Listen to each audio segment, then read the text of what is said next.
Lo que más me gusta de mi trabajo es que ningún día es lo mismo, ningún día es igual. Lo que más me gusta es trabajar con niños. Siempre tienen ideas locas.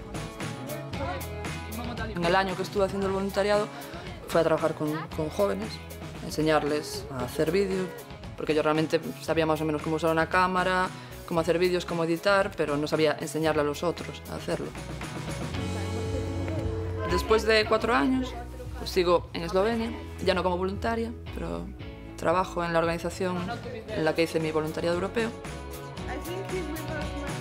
Porque la mayoría de la gente que viene a hacer voluntariado es gente que acaba de terminar la carrera y no tienen experiencia. Yo creo que ayuda más tarde a enfocarte incluso a crear tus propios proyectos o a nuevas ideas.